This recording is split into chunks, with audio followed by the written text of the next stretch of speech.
राधे राधे महाराज जी। महाराज जी, भोगे हुए भोग की तृष्णा से भोग की महत बुद्धि पुष्ट होती है, वैसे ही भगवत प्राप्ति की महत बुद्धि कैसे पुष्ट होती है महाराज? बार बार भगवान की कथा सुनने से, ये बात पकड़ लो, बार बार भगवान के भक्तों के चरित्र सुनने से, ये दो बातें पकड़ लो। जब हम बार बार भगवान की चर्चा सुनते हैं तो हमारी आसक्ति होने लगती है भगवान। जब बार बार भक्तों के चरित्र सुनते हैं तो भगवान की चर्चा सुनने से जो आसक्ति होती है उससे बढ़कर भगवान में आसक्ति होती है भक्तों के चरित्र सुनने से। इसलिए दो बातें, भक्त चरित्र और भगवान चरित्र, ये नशा बना लिया जाए तो भगवान में आसक्ति पैदा हो जाए। जब बैठे तो श्रीमद् भागवत की कथा, रामचरितमानस के भगवान के जो अपने आराध्य देव हों उनके पावन चरित्रों का बार बार पठन, बार बार श्रवण और बार बार गान किया जाए तो चरित्र गान से बहुत जल्दी भगवत आसक्ति पैदा होती है। और भगवत चरित्र गान से ज्यादा महिमा भक्त चरित्र गान से भगवान में आसक्ति पैदा होती है। तो जैसे भोगों को भोगने से तृष्णा पुष्ट होती है, ऐसे भगवान के बार बार चरित्र गान से, बार बार चरित्र श्रवण से भगवत आसक्ति पुष्ट होती है। अगर भगवत चरित्रों का गान न किया जाए तो भगवत आसक्ति होना बहुत कठिन बात है। इतना कठिन मोह का त्याग करना है कि अन्य साधनों से पुष्ट होता रहता है। भगवान की कथा मात्र में इतनी ताकत है कि मोह का नाश कर देगी।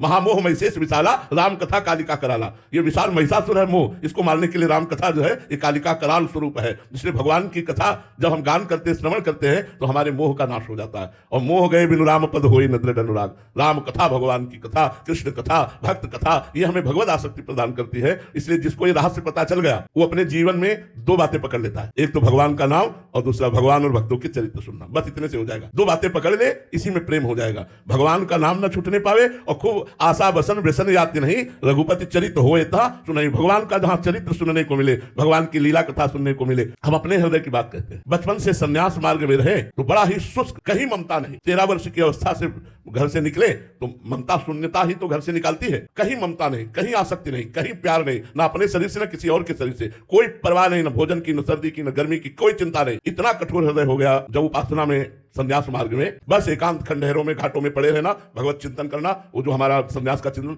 कोई लीला कथा ये सब कुछ नहीं। अब देखो जीवन का परिवर्तन भगवान मोड़ देते हैं। हम ये कहते हैं कि विषयी पुरुष को भक्त बनाना सरल है, लेकिन एक अहम ग्रह उपासना से परिपक्व हृदय को दासत्व में लाना सबसे कठिन काम है। अगर हमारा कोई उपासक हो तो हमारी बात समझ सकता है। एक पतित विषयी पुरुष को भक्त बनाना सहज है, लेकिन एक अहम ग्रह उपासना, अहम ब्रह्मास्मि की उपासना करने वाले को दासोहम में उतारना बहुत कठिन बात है। लीला कथा का चमत्कार तुम्हें सुना रहे हैं। तुलसी घाट में पीपल के वृक्ष के नीचे बैठे हुए थे। अलग अलग हमारा समय था कि कहां बैठेंगे। शाम के 1 घंटा भिखारियों के बीच में बैठते थे, तो जो भी चावल या जो भी सत्तू मीठा जो बचता वो जितना मिला वो लिया, बस एकांत हो गए। 24 घंटे में केवल शाम टाइम भिखारियों की पंक्ति बैठती थी, उसमें दाता लोग आकर भोजन दान करते थे, वही बच पाते। घाटों में ही मिलना, अन्य कहीं से किसी आश्रम से भिक्षा मांगना कुछ नहीं मिला तो कई कई दिन भूखे रहते थे। तो एक संत आए, उनका बाबा यहाँ भाई जी अंध विश्वविद्यालय है दुर्गा कुंड के पास, तो वहां रास लीला हो रही है, चलो देखने चलते हैं। तो हमारी अरुचि थी, उनका नहीं, हमें कुछ नहीं देखना है, आप जाइए ना, आप हमें डिस्टर्ब क्यों कर रहे हैं, हम अपने ध्यान में बैठे हैं, क्यों परेशान कर रहे हैं। और उनका बाबा हम तुमसे कुछ ले थोड़ी रहे, तुमसे कह रहे एक बार चले चलो ना, रास वृंदावन से रास आई है, उसे देख लो चल के। तो हमने कहा कह दिया ना तो आप क्यों परेशान हो रहे हैं। फिर उन्होंने कहा बाबा जब हम कह रहे तो एक बार ऐसे जैसे भगवान महादेव ही उस रूप में आकर हमको प्रेरित कर रहे, चलो इनकी आज्ञा का पालन कर ले। तो दिन में महाप्रभु चैतन्य देव की लीला और रात्रि में रास लीला। जे ही गए तो सभा लगी हुई थी, महाप्रभु चैतन्य देव का वियोग, श्री कृष्ण प्रेम का, और शाम के रास लीला। दूसरे दिन हमको कहना थोड़ी पड़ा है, अपने आप सब पहुंच गए। 1 महीने रास लीला जब चली और रास लीला देखा तो लगा अब हम जी नहीं पाएंगे। 1 महीने में भगवान की लीला कथा ने हमारे कठोर चित्त पर इतना प्रभाव किया कि श्री राम शर्मा आचार्य उस समय स्वस्थ थे तो खड़े होकर वही आचार्य पदवी पर ठाकुर जी को पद आदि के द्वारा लीला प्रकाशित करने के लिए प्रेरित करते थे। हमने सोचा अब लीला के बिना हम जी नहीं सकते, तो इनके चरण पकड़ लो, कह दे अपनी मंडली के साथ रख लो, तो भीख मांगकर खाएंगे भिक्षा और रात दिन इनकी सेवा में रहेंगे, रास लीला देखने को मिलेगी। ऐसा हमारे दिमाग में आया। उठे और भरी सभा में जाके साष्टांग दंडवत की। अब वो ब्रजवासी बहुत प्यार करते रहे, यहाँ भी प्यार करते रहे, आज भी उनका परिवार प्यार करता है। तो उन्होंने कहा अरे मार दियो बाबा, मार दियो बाबा। सन्यासी वेश में थे, बड़ी बड़ी जटाएं और लाल कपड़ा। तो उन्होंने कहा अरे बाबा हम गृहस्थ हैं, तुम विरक्त होकर क्यों प्रणाम करते हो। तो हम रो पड़े। हम कहा महाराज जी हम रास लीला के बिना जी नहीं सकते, अब आप अपने पास रख लीजिए, मैं रोज रास लीला देखा करूंगा, मांग के खाऊंगा, आपसे कुछ नहीं लूंगा। वो मानो सदगुरु के वचन निकल रहे थे उस समय। उन्होंने कहा बाबा मेरी बात मान ले, एक बार तू वृंदावन आ जा, तुझे बिहारी जी कभी नहीं छोड़ेंगे। ये श्री राम शर्मा जी के वचन नहीं थे, ये साक्षात भगवान के वचन थे। अब बस लगन लग गई, वृंदावन जाना था। पैसा रखते नहीं थे, कैसे वृंदावन पहुंचे, पैदल चलना तो रास्ता पता होना चाहिए। तो एक संत मिल गए जुगल किशोर जी, वो भी वृंदावन आ चुके हैं, वृंदावन वास करते। तो वो उनसे हमने कहा, वो थोड़ा दंडवत प्रणाम और कुछ प्रसाद दे दिया करते। हम कहा आप हमको वृंदावन पहुंचा सकते? बोले हाँ बाबा, आपको वृंदावन की व्यवस्था मैं कर दूंगा। उन्होंने वृंदावन की व्यवस्था, पहले चित्रकूट ले गए, चित्रकूट से वृंदावन आए। आज तक बिहारी जी ने नहीं छोड़ा, जैसा श्री राम शर्मा ने कहा था। लीला कथा ने सब भूल गए, जो अहम महाशिव, जो संन्यास, सब भूल गए। सब हृदय, जो एक पत्थर हृदय था वो लुजा हृदय हो गया है। तुम्हें कैसे बताए? सामने कोई रो देता है तो लगता है इसको प्राण दे दे, क्या दे दे, कैसे खुश हो जाए, क्या मतलब इतनी ममता, इतना प्यार, इतना हृदय में द्रवण क्रिया, ये हमने नहीं देखी अपने हृदय में। ये उपासना का रंग चढ़ा। तो आज जो हम राधा वल्लभ जी के दास, वृंदावन की उपासना और आप सब ब्रजवासियों की चरण रज का सौभाग्य प्राप्त कर रहे हैं, ये भगवान की लीला कथा से ही प्राप्त कर। तो लीला कथा ने अखंडानंद से प्रेमानंद में पहुंचा दिया। लीला कथा ही है जो आसक्ति पैदा कर देती है। अब लीला कथा हमारा प्राण हो गई है। हम बैठ करके कहीं जाकर नहीं सुनते, लेकिन जो हमारे आचार्यों ने वाणी में गायन किया है लीला कथा, उसी को निरंतर एकांत में गुनगुनाना, उसी का मनन करना, उसी का चिंतन, वही हमारा रास विलास जीवन हो गया।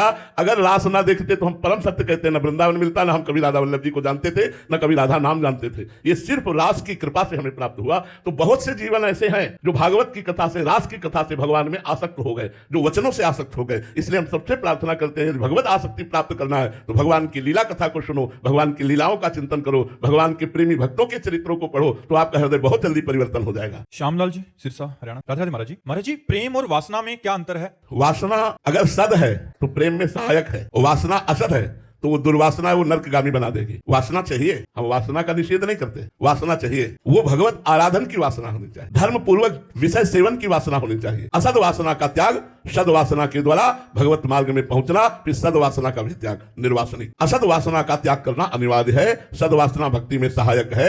अगर सद वासना नहीं होगी तो भक्ति तक हम पहुंच ही नहीं पाएंगे। हमारे अंदर सद वासना होनी चाहिए, असद वासना का त्याग होना चाहिए। दुर्वासना जो हमारे हृदय को खींच करके असत आचरण कराती है, उसका त्याग करना चाहिए। और सद वासना से भक्ति, और भक्ति से समस्त वासना, सद असत दोनों का त्याग, फिर तो हृदय में कोई भी वासना नहीं रह जाती है। वासना उपासना में बदल जाए, वही सदवासना है। सर्वश्रेष्ठ प्रेम है, वासना नहीं। लेकिन वासना सहयोगी है। कौन सी? सदवासना। अगर सदवासना हमारे अंदर नहीं होगी तो असद वासना का नाश नहीं होगा। सदवासना भगवत प्राप्ति की वासना, भगवत प्राप्ति की लालसा, यही हमें भगवत प्रेम तक पहुंच। प्रेम की समानता तो मोक्ष नहीं कर सकता। ये वासना क्या चीज है? भावना जी, राजस्थान। राधे राधे महाराज जी। महाराज जी, आपके श्रीमुख से सुना है कि भगवान के बन के भगवान के लिए साधना करना, इसी से भगवत प्रेम जागृत होता है। महाराज जी, हम भगवान के लिए अपना सर्वस्व कैसे दें, उनका कैसे बने महाराज जी? उस कैसे साधना करें? नाथ सकल संपदा तुम्हारी, मैं सेवक समेत सुत नारी। केवल हमारी भावना बदलनी है। ये सब कुछ भगवान का पहले भी था, अब भी भगवान का है, आगे भी रहेगा। झूठ से हमने अपना मान लिया था, वही भूल मिटानी है, वही असत भावना मिटानी है, और कुछ नहीं। सब कुछ आपका ही रहेगा। जब भोग लगाते हैं तो वो पदार्थ नहीं रह जाता, वो प्रसाद हो जाता है। लेकिन जब हम बिना भोग लगा पाते हैं तो वो पदार्थ रहता है। पदार्थ में गुण दोष रहते हैं और प्रसाद में वो निर्विकार रहता है। तो जब हम अपना मानते हैं तो कर्मों का भोग भोगना पड़ता है, और जब प्रभु को समर्पित हो जाते हैं तो भोग भोगते हुए भी वो निर्विकार स्थिति को प्राप्त होकर मोक्ष या प्रेम को प्राप्त होता है। तो हम भगवान को कैसे अपना समर्पण करें? भावना से। ये पुत्र भगवान का है, पत्नी भगवान की, पति भगवान का स्वरूप, सब कुछ भगवान का, घर भगवान का, सब भगवान का है। देखो, एक कुटिया में आसक्ति हो जाए तो आपके बंधन का कारण हो सकता है। और चक्रवर्ती सम्राट महाराज अम्बरीश पूरे राज्य पर आसक्ति नहीं, भगवान का मान के कर रहे हैं। तो कहीं भरत जी महाराज राम जी की पादुका को सिंहासन पर विराजमान कर 14 वर्ष तक अयोध्या का शासन किया। लेकिन शासन किसका? राम जी का। राज्य किसका? राम जी का। भरत जी क्या समझते थे? मैं सेवक हूं और पादुका जी राजा हैं, उनकी आज्ञा मांग मांग करके पूरे नगर का शासन करते थे। ऐसे ही मैं सेवक समेत सुत नारी, अगर ऐसा भाव है, नाथ सकल संपदा तुम्हारी, तो पूर्ण समर्पण है। समर्पण का मतलब ये नहीं होता कि हम कहीं कुछ लिखा पढ़ी बदल दे, कुछ देने लेने की जरूरत नहीं, केवल भावना बदलने की जरूरत है। ये सब कुछ प्रभु का है, ऐसा मान लेना ही समर्पण है। कहीं ऐसा नहीं कि हम अपनी सारी संपत्ति किसी को दे दी तो समर्पण हो गया, उसमें भी नहीं होगा। हमने सारी संपत्ति उनको दे दी तो क्या दे दिया? अहंकार तो बनाए रखा है। उसका पुण्य मिलेगा, लेकिन समर्पण नहीं माना जाता। समर्पण मेरे पास कुछ है ही नहीं। तो दियम वस्तु गोविंदम तुभ्यमेव समर्पय। हे भगवान, आपने जो कुछ हमें दिया वो सब आपका है नाथ, मैं तो केवल सेवक हूं आपका। ऐसी भावना रखकर चाहे राज्य चलाओ तो भी कोई परेशानी नहीं हो, भगवान का समर्पण ही माना जाता है। रक्षिता दुबे जी। राधे राधे महाराज जी। महाराज जी, जब हमें सुख की प्राप्ति होती है, फिर मन में आने वाले जो दुख के लिए हम तैयार क्यों नहीं होते कि आगे दुख आने वाला? महाराज जी, इस द्वंद को ये सांसारिक जो सुख है ये इतना लिप्त कर लेता है कि दुख नाम से भय लगता है, दुख की संभावना मात्र से भय लगता है। यदि हमें भागवती सुख मिले तो दुख का नामो निशान मिट जाए। इसीलिए हम आपसे कहते हैं राधा राधा रटो।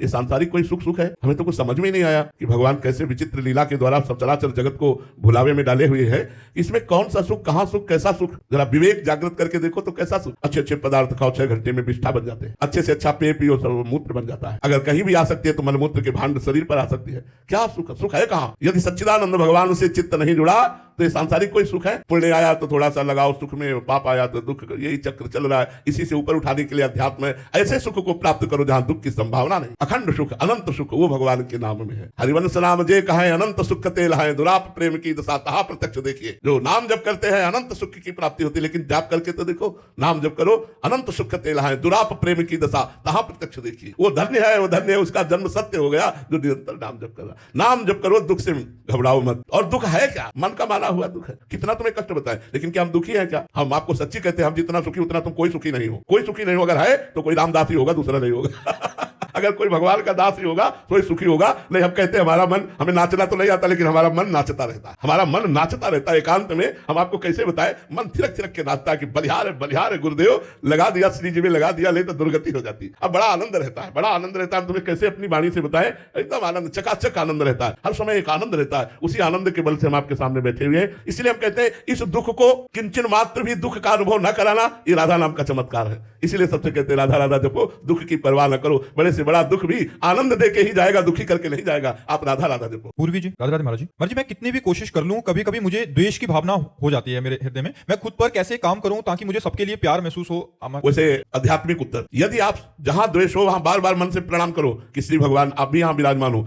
जड़ से द्वेष नष्ट हो जाएगा, जड़ से। पर आपको प्रणाम करना होगा। जो आपसे ना बोले उससे राधे राधे आप बोलो। जो आपसे गुस्सा करे उसे आप नमस्कार करो। जो आपका बुरा चाहे आप उसका मंगल बनाओ। आपका हृदय साधु हो जाएगा, आप मंगल में शांति को प्राप्त हो जाएगा। जी, तब हृदय जलता है। तो सोना जब जलता है तभी तो निखार आती है। हृदय जब जलता है तभी तो निष्पाप होता है। उस जलन को सह गया वही तो महात्मा है। यमहीन व्यथ्यन्ते, भगवान ने कहा। ये व्यथा जो प्राप्त होती है मन को, मन जो जलन पैदा करता है उसे सह गया। यमहीन व्यथ्यन्ते पुरुषम पुरुषर्षभ सम दुखा सुखाधीरम स्वमृतत्वाय कल्पते।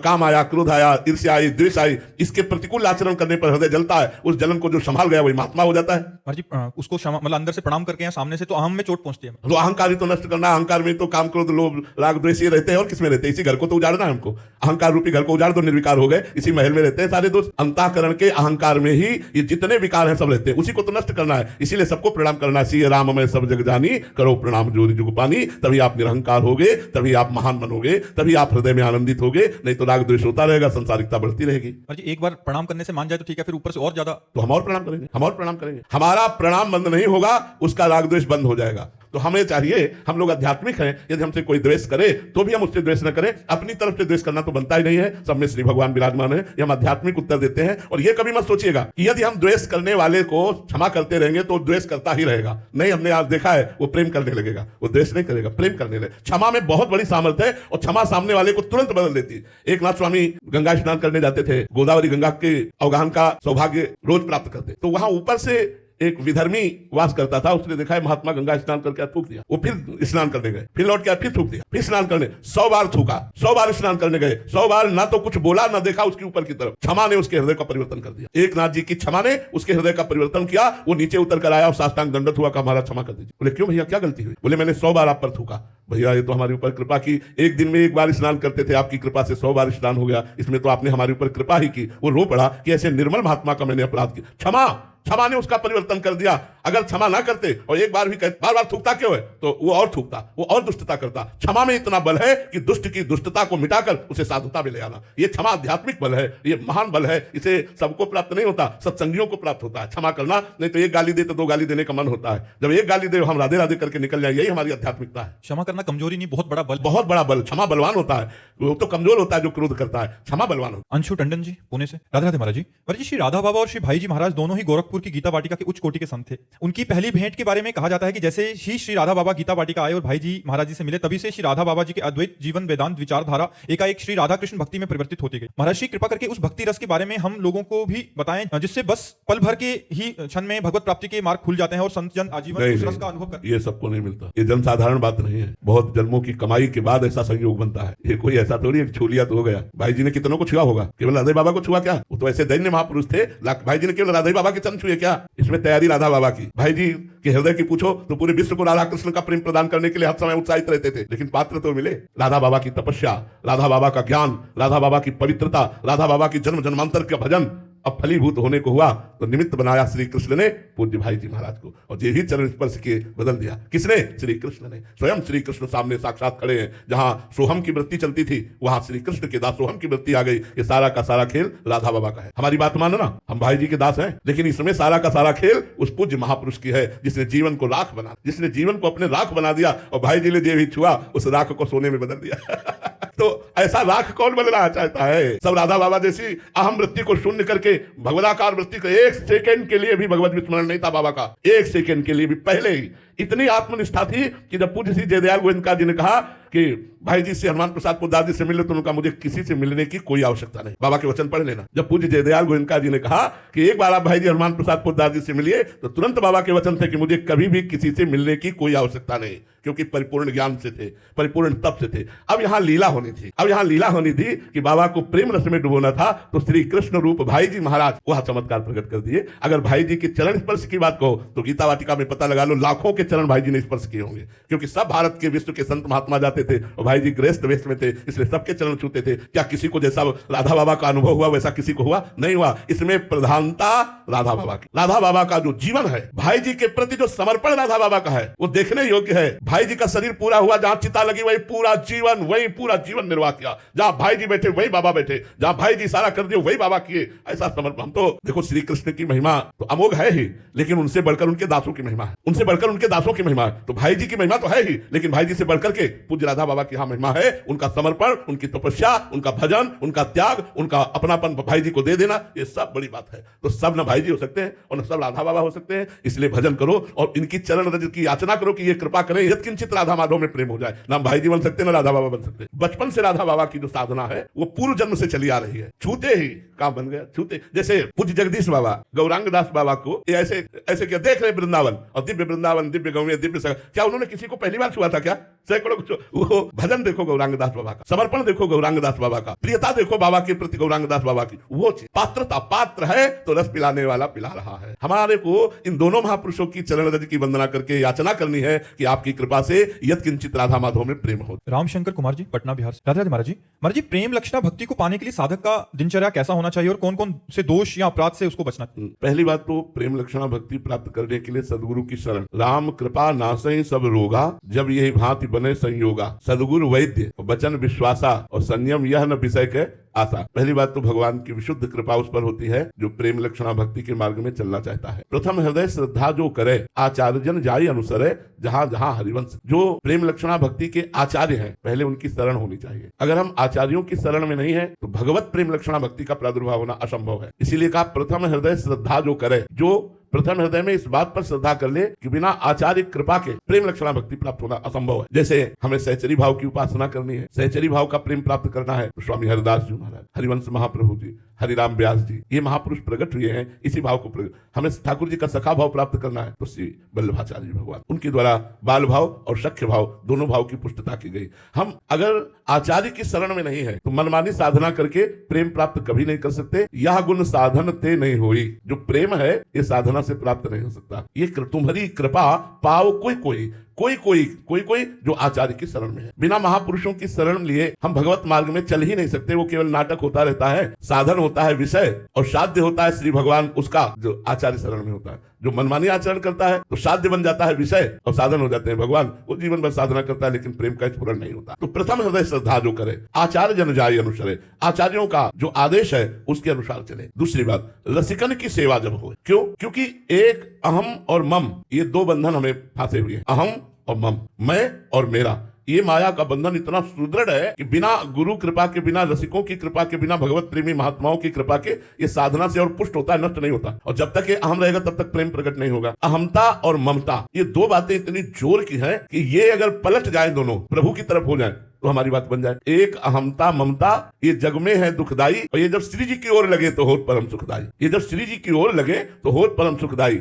मात तात सुत दार देह में मत अरुझय मत मंदा, हित किशोर को है चकोर लखे तू वृंदावन चंदा। तो हरिवंश महाप्रभु का बच्चा बनकर, शरणागत बनकर वृंदावन चंद्र युगल सरकार का दर्शन करो। कैसे? बोले एक अहमता ममता, ये जग में जो लगी हुई है इसका त्याग कर दो। बोले बड़ी कठिन बात है अहमता ममता का त्याग करना, कैसे त्याग करें? बोले रसिक मंडली में आतन को नीके ढंग लगाओ, दंपति यस गाओ हर्षाओ हित सो रीझ रिझाओ। जो प्रेमी महाभागवत जन है इनका संग करो। अगर प्रेम लक्षणा भक्ति प्राप्त करनी है तो रे मन रसिकन संग बिन रंचना उपजय प्रेम। बिना रसिक महापुरुषों के, भगवत प्रेमी महात्माओं के संग के बिना भगवत प्रेम नहीं प्रकट होता। तो रसिक मंडली में या तन को रसिक मंडली सभा में बैठा लो और मन से उनकी बात सुनो, और जो वो आचरण कह रहे हैं, जो मंत्र नाम जप उपासना कह रहे हैं, नीके ढंग लगाओ, मन को उसी में अच्छे से लगाओ। रसिक मंडली में या तन को नीके ढंग लगाने का तात्पर्य है शरीर से तो सभा में बैठे हो, मन से भी सभा में बैठो, मन से भी रसिकों का संग करो। उनके बताए हुए आचरणों को अपने जीवन में उतारो, उनके द्वारा बताए हुए साधन पद्धति को अपने